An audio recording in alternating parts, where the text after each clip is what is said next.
Karl von Clausewitz, On War, 1873. Book 1, On the Nature of War. Chapter 1, What is War? 1. Introduction. We propose to consider first the single elements of our subject, then each branch or part, and, last of all, the whole, in all its relations, therefore to advance from the simple to the complex. But it is necessary for us to commence with a glance at the nature of the whole, because it is particularly necessary that in the consideration of any of the parts their relation to the whole should be kept constantly in view. 2. Definition. We shall not enter into any of the abstruse definitions of war used by publicists. We shall keep to the element of the thing itself, to a duel. War is nothing but a duel on an extensive scale. If we would conceive as a unit the countless number of duels which make up a war, we shall do so best by supposing to ourselves two wrestlers. Each strives by physical force to compel the other to submit to his will, each endeavors to throw his adversary, and thus render him incapable of further resistance. War therefore is an act of violence intended to compel our opponent to fulfill our will.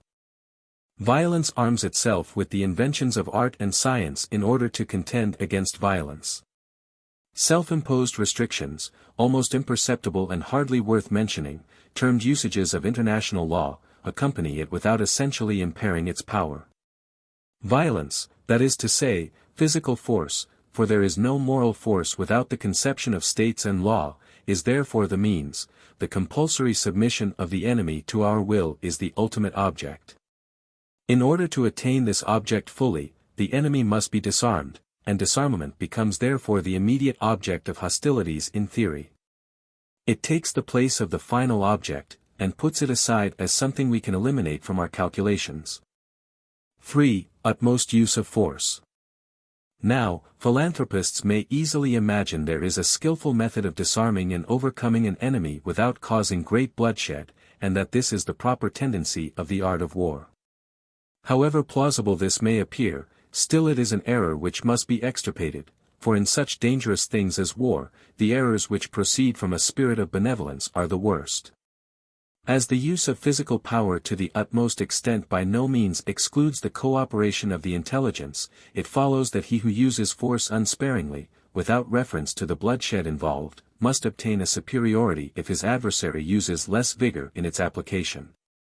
The former then dictates the law to the latter, and both proceed to extremities to which the only limitations are those imposed by the amount of counteracting force on each side.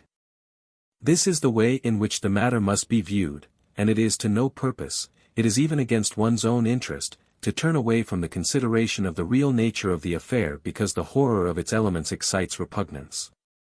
If the wars of civilized people are less cruel and destructive than those of savages, the difference arises from the social condition both of states in themselves and in their relations to each other.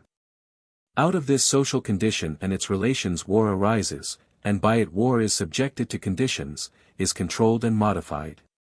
But these things do not belong to war itself, they are only given conditions, and to introduce into the philosophy of war itself a principle of moderation would be an absurdity. Two motives lead men to war: instinctive hostility and hostile intention. In our definition of war, we have chosen as its characteristic the latter of these elements, because it is the most general. It is impossible to conceive the passion of hatred of the wildest description, bordering on mere instinct, without combining with it the idea of a hostile intention. On the other hand, hostile intentions may often exist without being accompanied by any, or at all events by any extreme, hostility of feeling. Amongst savages views emanating from the feelings, amongst civilized nations those emanating from the understanding, have the predominance, but this difference arises from attendant circumstances, existing institutions, and, therefore, is not to be found necessarily in all cases, although it prevails in the majority. In short, even the most civilized nations may burn with passionate hatred of each other.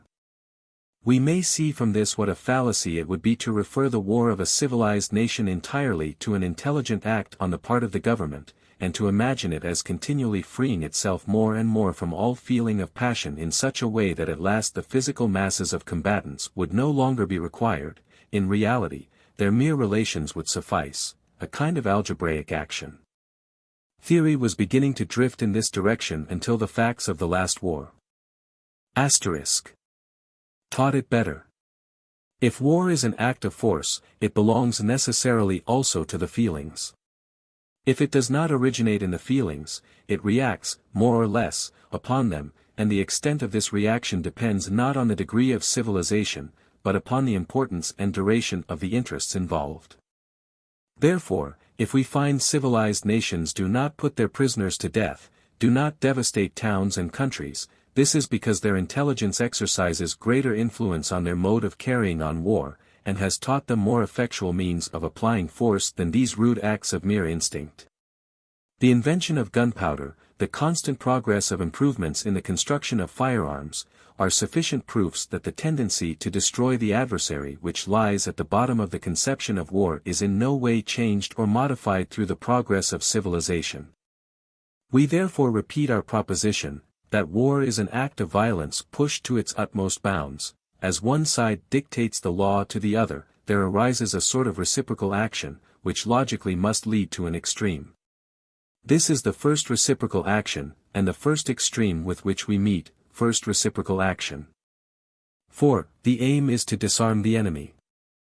We have already said that the aim of all action in war is to disarm the enemy, and we shall now show that this, theoretically at least, is indispensable. If our opponent is to be made to comply with our will, we must place him in a situation which is more oppressive to him than the sacrifice which we demand, but the disadvantages of this position must naturally not be of a transitory nature, at least in appearance, otherwise the enemy, instead of yielding, will hold out, in the prospect of a change for the better. Every change in this position which is produced by a continuation of the war should therefore be a change for the worse. The worst condition in which a belligerent can be placed is that of being completely disarmed. If, therefore, the enemy is to be reduced to submission by an act of war, he must either be positively disarmed or placed in such a position that he is threatened with it. From this it follows that the disarming or overthrow of the enemy, whichever we call it, must always be the aim of warfare. Now war is always the shock of two hostile bodies in collision, not the action of a living power upon an inanimate mass, because an absolute state of endurance would not be making war. Therefore, what we have just said as to the aim of action in war applies to both parties. Here, then, is another case of reciprocal action. As long as the enemy is not defeated, he may defeat me, then I shall be no longer my own master, he will dictate the law to me as I did to him. This is the second reciprocal action, and leads to a second extreme, second reciprocal action. 5. Utmost exertion of powers. If we desire to defeat the enemy, we must proportion our efforts to his powers of resistance. This is expressed by the product of two factors which cannot be separated, namely, the sum of available means and the strength of the will. The sum of the available means may be estimated in a measure, as it depends, although not entirely, upon numbers, but the strength of volition is more difficult to determine, and can only be estimated to a certain extent by the strength of the motives. Granted we have obtained in this way an approximation to the strength of the power to be contended with, we can then take a review of our own means, and either increase them so as to obtain a preponderance, or, in case we have not the resources to effect this, then do our best by increasing our means as far as possible. But the adversary does the same, therefore, there is a new mutual enhancement, which, in pure conception, must create a fresh effort towards an extreme. This is the third case of reciprocal action, and a third extreme with which we meet, third reciprocal action. 6. Modification in the reality. Thus reasoning in the abstract, the mind cannot stop short of an extreme, because it has to deal with an extreme, with a conflict of forces left to themselves, and obeying no other but their own inner laws. If we should seek to deduce from the pure conception of war an absolute point for the aim which we shall propose and for the means which we shall apply, this constant reciprocal action would involve us in extremes, which would be nothing but a play of ideas produced by an almost invisible train of logical subtleties. If, adhering closely to the absolute, we try to avoid all difficulties by a stroke of the pen, and insist with logical strictness that in every case the extreme must be the object, and the utmost effort must be exerted in that direction, such a stroke of the pen would be a mere paper law, not by any means adapted to the real world. Even supposing this extreme tension of forces was an absolute which could easily be ascertained, still we must admit that the human mind would hardly submit itself to this kind of logical chimera. There would be in many cases an unnecessary waste of power, which would be in opposition to other principles of statecraft. An effort of will would be required disproportioned to the proposed object, which therefore it would be impossible to realize, for the human will does not derive its impulse from logical subtleties. But everything takes a different shape when we pass from abstractions to reality. In the former, everything must be subject to optimism, and we must imagine the one side as well as the other striving after perfection and even attaining it. Will this ever take place in reality? It will if 1. War becomes a completely isolated act, which arises suddenly, and is in no way connected with the previous history of the combatant states. 2. If it is limited to a single solution, or to several simultaneous solutions. 3. If it contains within itself the solution perfect and complete, free from any reaction upon it, through a calculation beforehand of the political situation which will follow from it. 7. War is never an isolated act. With regard to the first point, neither of the two opponents is an abstract person to the other, not even as regards that factor in the sum of resistance which does not depend on objective things, viz., the will. This will is not an entirely unknown quantity, it indicates what it will be tomorrow by what it is today.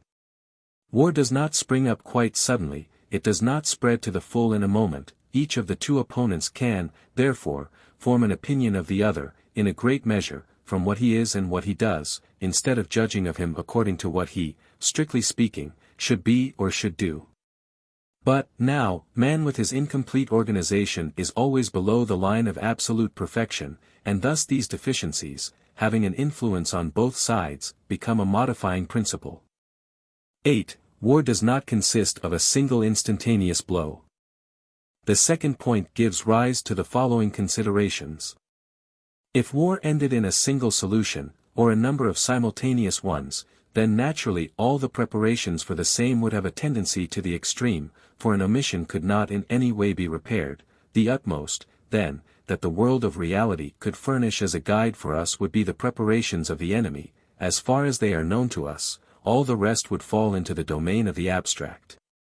But if the result is made up from several successive acts, then naturally that which precedes with all its phases may be taken as a measure for that which will follow, and in this manner the world of reality again takes the place of the abstract, and thus modifies the effort towards the extreme.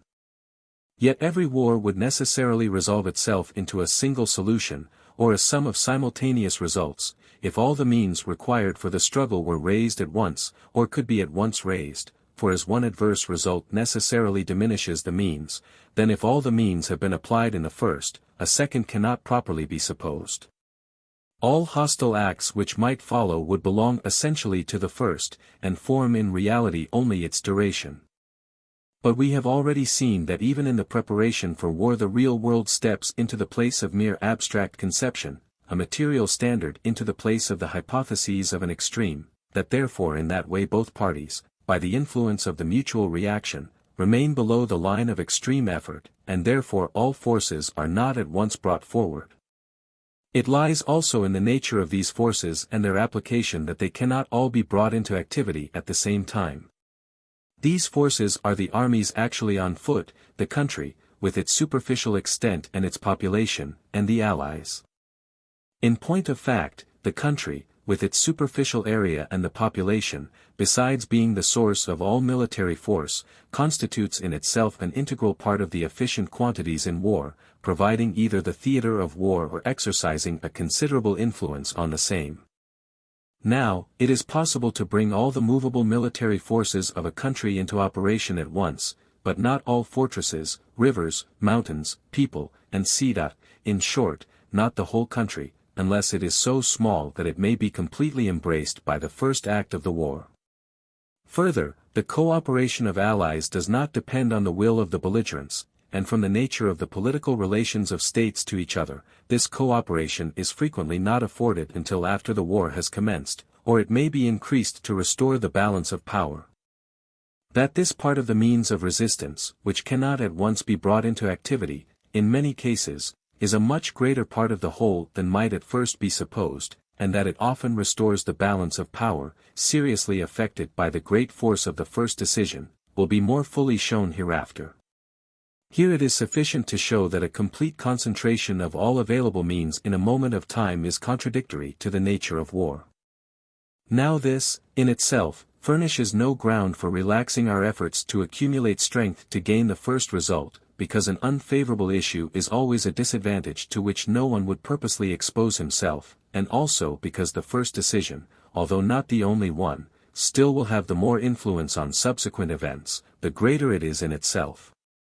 But the possibility of gaining a later result causes men to take refuge in that expectation, owing to the repugnance in the human mind to making excessive efforts, and therefore forces are not concentrated and measures are not taken for the first decision with that energy which would otherwise be used. Whatever one belligerent omits from weakness, becomes to the other a real objective ground for limiting his own efforts, and thus again, through this reciprocal action, extreme tendencies are brought down to efforts on a limited scale. 9. The result in war is never absolute. Lastly, even the final decision of a whole war is not always to be regarded as absolute. The conquered state often sees in it only a passing evil, which may be repaired in after times by means of political combinations. How much this must modify the degree of tension, and the vigor of the efforts made, is evident in itself. 10. The probabilities of real life take the place of the conceptions of the extreme and the absolute. In this manner, the whole act of war is removed from the rigorous law of forces exerted to the utmost. If the extreme is no longer to be apprehended, and no longer to be sought for, it is left to the judgment to determine the limits for the efforts to be made in place of it, and this can only be done on the data furnished by the facts of the real world by the laws of probability.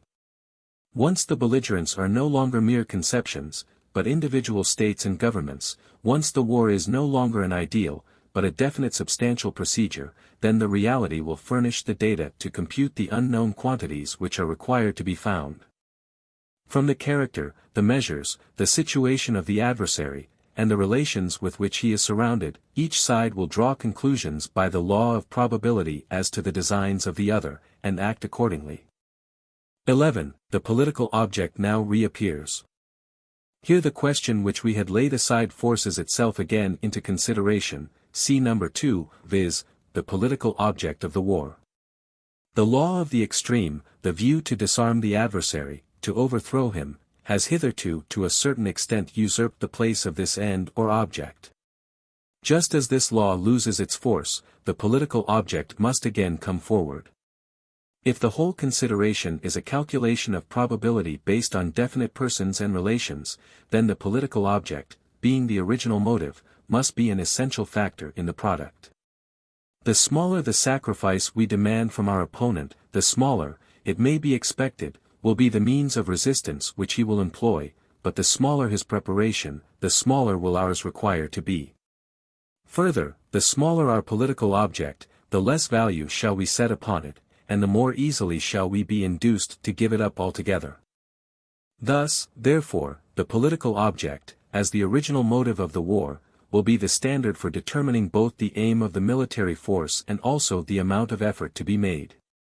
This it cannot be in itself, but it is so in relation to both the belligerent states, because we are concerned with realities, not with mere abstractions. One and the same political object may produce totally different effects upon different people, or even upon the same people at different times. We can, therefore, only admit the political object as the measure, by considering it in its effects upon those masses which it is to move, and consequently the nature of those masses also comes into consideration. It is easy to see that thus the result may be very different according as these masses are animated with a spirit which will infuse vigor into the action or otherwise. It is quite possible for such a state of feeling to exist between two states that a very trifling political motive for war may produce an effect quite disproportionate, in fact, a perfect explosion. This applies to the efforts which the political object will call forth in the two states, and to the aim which the military action shall prescribe for itself. At times it may itself be that aim, as, for example, the conquest of a province. At other times the political object itself is not suitable for the aim of military action, then such a one must be chosen as will be an equivalent for it, and stand in its place as regards the conclusion of peace. But also, in this, due attention to the peculiar character of the states concerned is always supposed. There are circumstances in which the equivalent must be much greater than the political object, in order to secure the latter. The political object will be so much the more the standard of aim and effort, and have more influence in itself, the more the masses are indifferent, the less that any mutual feeling of hostility prevails in the two states from other causes, and therefore there are cases where the political object almost alone will be decisive. If the aim of the military action is an equivalent for the political object, that action will in general diminish as the political object diminishes, and in a greater degree the more the political object dominates. Thus it is explained how, without any contradiction in itself, there may be wars of all degrees of importance and energy, from a war of extermination down to the mere use of an army of observation. This, however, leads to a question of another kind which we have hereafter to develop and answer. 12. A suspension in the action of war unexplained by anything said as yet. However insignificant the political claims mutually advanced, however weak the means put forth, however small the aim to which military action is directed, can this action be suspended even for a moment? This is a question which penetrates deeply into the nature of the subject. Every transaction requires for its accomplishment a certain time which we call its duration. This may be longer or shorter, according as the person acting throws more or less dispatch into his movements. About this more or less we shall not trouble ourselves here. Each person acts in his own fashion, but the slow person does not protract the thing because he wishes to spend more time about it, but because by his nature he requires more time, and if he made more haste would not do the thing so well. This time, therefore, depends on subjective causes, and belongs to the length, so-called, of the action. If we allow now to every action in war this, its length, then we must assume, at first sight at least, that any expenditure of time beyond this length, that is, every suspension of hostile action, appears an absurdity. With respect to this it must not be forgotten that we now speak not of the progress of one or other of the two opponents, but of the general progress of the whole action of the war. 13. There is only one cause which can suspend the action, and this seems to be only possible on one side in any case. If two parties have armed themselves for strife, then a feeling of animosity must have moved them to it, as long now as they continue armed, that is, do not come to terms of peace, this feeling must exist, and it can only be brought to a standstill by either side by one single motive alone, which is, that he waits for a more favorable moment for action. Now, at first sight, it appears that this motive can never exist except on one side, because it, eo ipso, must be prejudicial to the other. If the one has an interest in acting, then the other must have an interest in waiting. A complete equilibrium of forces can never produce a suspension of action, for during this suspension he who has the positive object, that is, the assailant, must continue progressing, for if we should imagine an equilibrium in this way, that he who has the positive object, therefore the strongest motive, can at the same time only command the lesser means, so that the equation is made up by the product of the motive and the power, then we must say, if no alteration in this condition of equilibrium is to be expected, the two parties must make peace, but if an alteration is to be expected, then it can only be favorable to one side, and therefore the other has a manifest interest to act without delay. We see that the conception of an equilibrium cannot explain a suspension of arms, but that it ends in the question of the expectation of a more favorable moment. Let us suppose, therefore, that one of two states has a positive object, as, for instance, the conquest of one of the enemy's provinces, which is to be utilized in the settlement of peace. After this conquest, his political object is accomplished, the necessity for action ceases, and for him a pause ensues. If the adversary is also contented with this solution, he will make peace, if not, he must act. Now, if we suppose that in 4 weeks he will be in a better condition to act, then he has sufficient grounds for putting off the time of action. But from that moment the logical course for the enemy appears to be to act that he may not give the conquered party the desired time. Of course, in this mode of reasoning a complete insight into the state of circumstances on both sides is supposed. 14. Thus a continuance of action will ensue which will advance towards a climax. If this unbroken continuity of hostile operations really existed, the effect would be that everything would again be driven towards the extreme, for, irrespective of the effect of such incessant activity in inflaming the feelings, and infusing into the whole a greater degree of passion, a greater elementary force, there would also follow from this continuance of action a stricter continuity, a closer connection between cause and effect, and thus every single action would become of more importance, and consequently more replete with danger. But we know that the course of action in war has seldom or never this unbroken continuity, and that there have been many wars in which action occupied by far the smallest portion of time employed, the whole of the rest being consumed in inaction. It is impossible that this should be always an anomaly. Suspension of action in war must therefore be possible, that is no contradiction in itself. We now proceed to show how this is.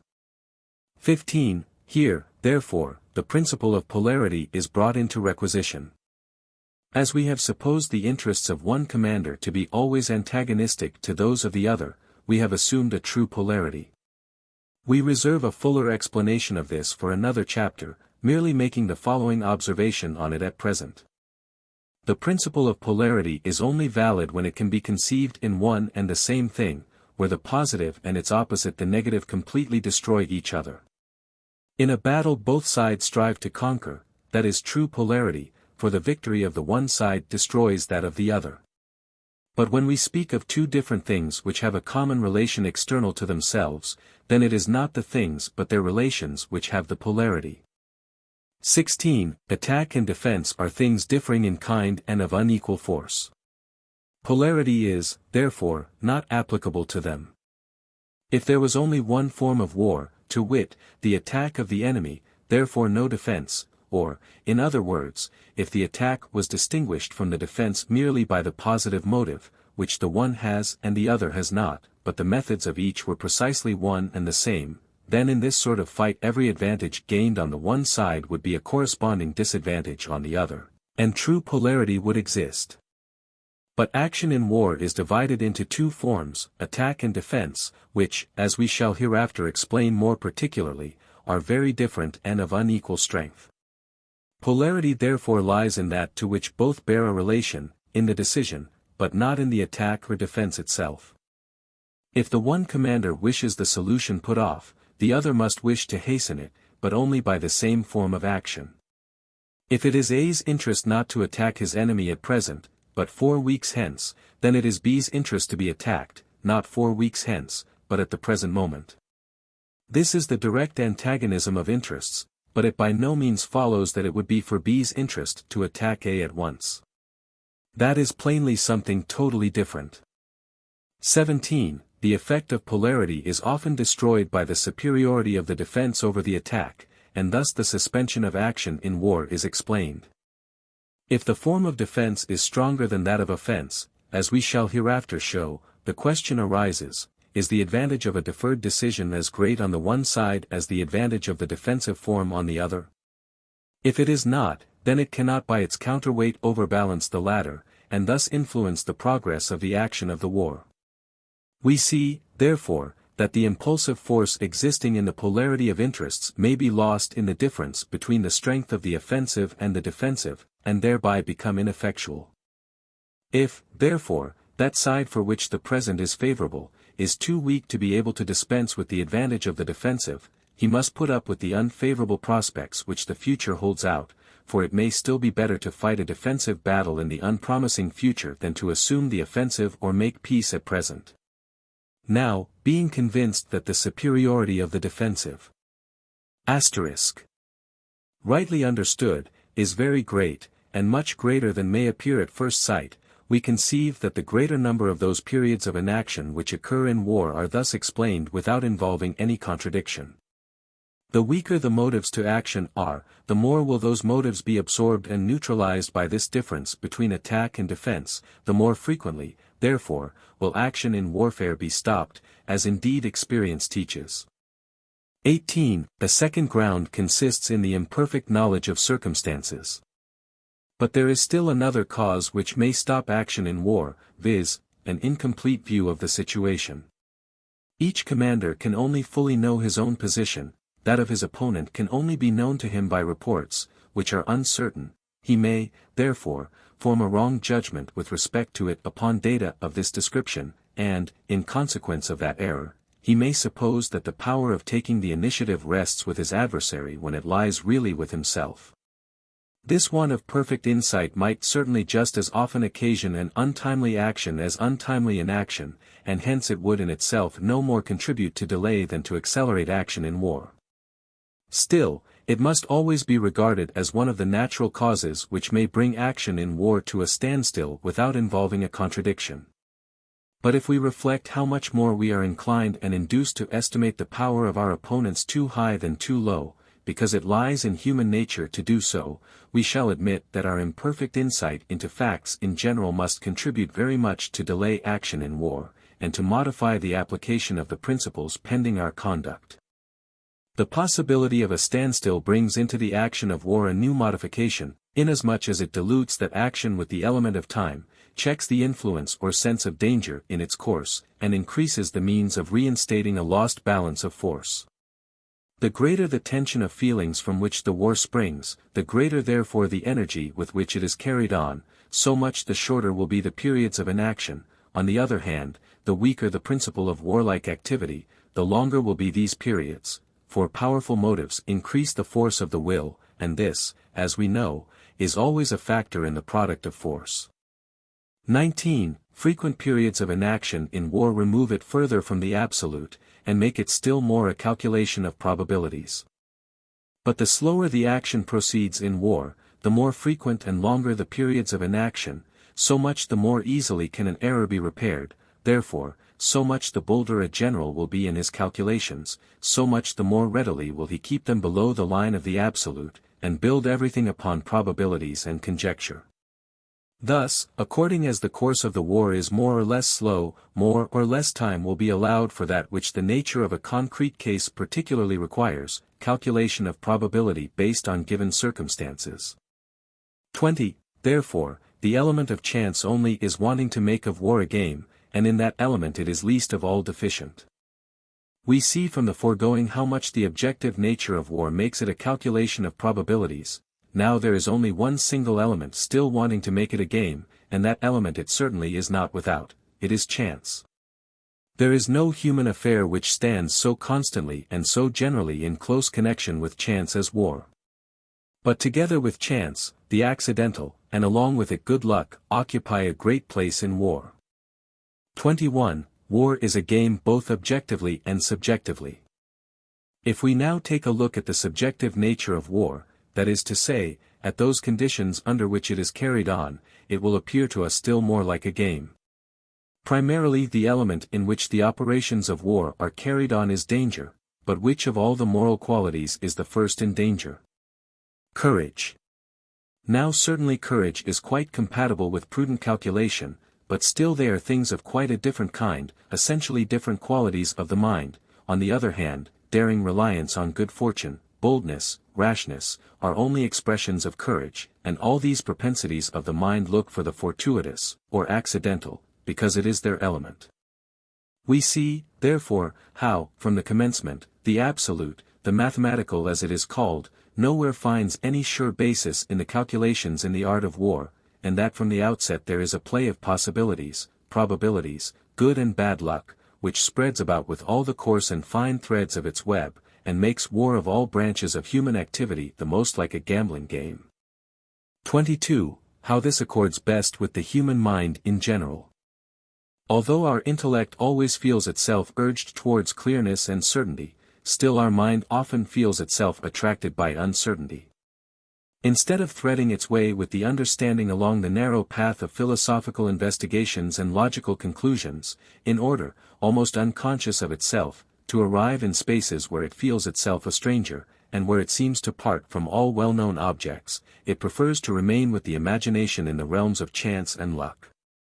Instead of living yonder on poor necessity, it revels here in the wealth of possibilities, animated thereby, courage then takes wings to itself, and daring and danger make the element into which it launches itself as a fearless swimmer plunges into the stream. Shall theory leave it here, and move on, self-satisfied with absolute conclusions and rules? Then it is of no practical use. Theory must also take into account the human element, it must accord a place to courage, to boldness, even to rashness. The art of war has to deal with living and with moral forces, the consequence of which is that it can never attain the absolute and positive. There is therefore everywhere a margin for the accidental, and just as much in the greatest things as in the smallest. As there is room for this accidental on the one hand, so on the other there must be courage and self-reliance in proportion to the room available. If these qualities are forthcoming in a high degree, the margin left may likewise be great.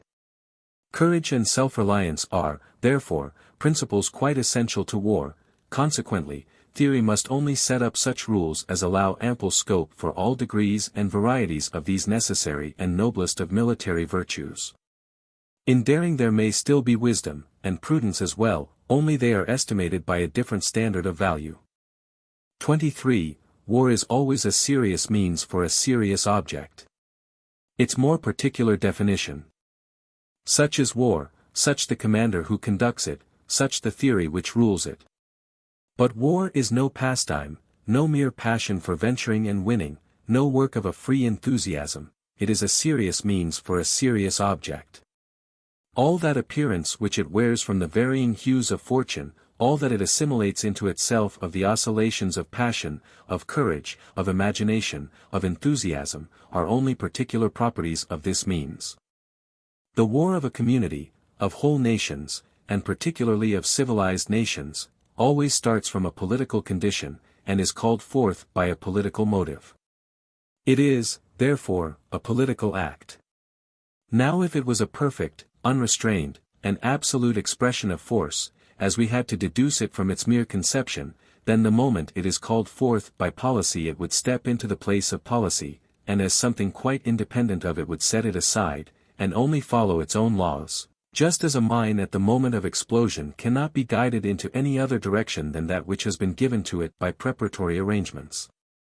This is how the thing has really been viewed hitherto, whenever a want of harmony between policy and the conduct of a war has led to theoretical distinctions of the kind.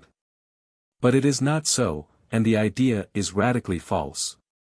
War in the real world, as we have already seen, is not an extreme thing which expends itself at one single discharge, it is the operation of powers which do not develop themselves completely in the same manner and in the same measure, but which at one time expand sufficiently to overcome the resistance opposed by inertia or friction, while at another they are too weak to produce an effect. It is therefore, in a certain measure, a pulsation of violent force more or less vehement, consequently making its discharges and exhausting its powers more or less quickly, in other words, conducting more or less quickly to the aim, but always lasting long enough to admit of influence being exerted on it in its course, so as to give it this or that direction, in short, to be subject to the will of a guiding intelligence. Now, if we reflect that war has its root in a policial object, then naturally this original motive which called it into existence should also continue the first and highest consideration in its conduct. Still, the political object is no despotic lawgiver on that account, it must accommodate itself to the nature of the means, and though changes in these means may involve modification in the political objective, the latter always retains a prior right to consideration. Policy, therefore, is interwoven with the whole action of war, and must exercise a continuous influence upon it, as far as the nature of the forces liberated by it will permit. 24. War is a mere continuation of policy by other means. We see, therefore, that war is not merely a political act, but also a real political instrument, a continuation of political commerce, a carrying out of the same by other means. All beyond this which is strictly peculiar to war relates merely to the peculiar nature of the means which it uses. That the tendencies and views of policy shall not be incompatible with these means, the art of war in general and the commander in each particular case may demand, and this claim is truly not a trifling one. But however powerfully this may react on political views in particular cases, still it must always be regarded as only a modification of them, for the political view is the object, war is the means, and the means must always include the object in our conception. 25. Diversity in the nature of wars. The greater and the more powerful the motives of a war, the more it affects the whole existence of a people. The more violent the excitement which precedes the war, by so much the nearer will the war approach to its abstract form, so much the more will it be directed to the destruction of the enemy, so much the nearer will the military and political ends coincide, so much the more purely military and less political the war appears to be, but the weaker the motives and the tensions, so much the less will the natural direction of the military element, that is, force, be coincident with the direction which the political element indicates, so much the more must, therefore, the war become diverted from its natural direction, the political object diverge from the aim of an ideal war, and the war appear to become political. But, that the reader may not form any false conceptions, we must here observe that by this natural tendency of war we only mean the philosophical, the strictly logical, and by no means the tendency of forces actually engaged in conflict, by which would be supposed to be included all the emotions and passions of the combatants. No doubt in some cases these also might be excited to such a degree as to be with difficulty restrained and confined to the political road, but in most cases such a contradiction will not arise, because by the existence of such strenuous exertions a great plan in harmony therewith would be implied. If the plan is directed only upon a small object, then the impulses of feeling amongst the masses will be also so weak that these masses will require to be stimulated rather than repressed. 26. They may all be regarded as political acts. Returning now to the main subject, although it is true that in one kind of war the political element seems almost to disappear, whilst in another kind it occupies a very prominent place, we may still affirm that the one is as political as the other, for if we regard the state policy as the intelligence of the personified state, then amongst all the constellations in the political sky whose movements it has to compute, those must be included which arise when the nature of its relations imposes the necessity of a great war. It is only if we understand by policy not a true appreciation of affairs in general, but the conventional conception of a cautious, subtle, also dishonest craftiness, averse from violence, that the latter kind of war may belong more to policy than the first. 27. Influence of this view on the right understanding of military history, and on the foundations of theory. We see, therefore, in the first place, that under all circumstances war is to be regarded not as an independent thing, but as a political instrument, and it is only by taking this point of view that we can avoid finding ourselves in opposition to all military history. This is the only means of unlocking the great book and making it intelligible. Secondly, this view shows us how wars must differ in character according to the nature of the motives and circumstances from which they proceed. Now, the first, the grandest, and most decisive act of judgment which the statesman and general exercises is rightly to understand in this respect the war in which he engages, not to take it for something, or to wish to make of it something, which by the nature of its relations it is impossible for it to be. This is, therefore, the first, the most comprehensive, of all strategical questions. We shall enter into this more fully in treating of the plan of a war. For the present we content ourselves with having brought the subject up to this point, and having thereby fixed the chief point of view from which war and its theory are to be studied. 28. Result for theory. War is, therefore, not only chameleon-like in character, because it changes its color in some degree in each particular case, but it is also, as a whole, in relation to the predominant tendencies which are in it, a wonderful trinity, composed of the original violence of its elements, hatred and animosity, which may be looked upon as blind instinct, of the play of probabilities and chance, which make it a free activity of the soul, and of the subordinate nature of a political instrument, by which it belongs purely to the reason. The first of these three phases concerns more the people, the second, more the general and his army, the third, more the government. The passions which break forth in war must already have a latent existence in the peoples. The range which the display of courage and talents shall get in the realm of probabilities and of chance depends on the particular characteristics of the general and his army, but the political objects belong to the government alone. These three tendencies, which appear like so many different lawgivers, are deeply rooted in the nature of the subject, and at the same time variable in degree. A theory which would leave any one of them out of account, or set up any arbitrary relation between them, would immediately become involved in such a contradiction with the reality, that it might be regarded as destroyed at once by that alone. The problem is, therefore, that theory shall keep itself poised in a manner between these three tendencies, as between 3 points of attraction. The way in which alone this difficult problem can be solved we shall examine in the book on the Theory of War. In every case the conception of war, as here defined, will be the first ray of light which shows us the true foundation of theory, and which first separates the great masses and allows us to distinguish them from one another.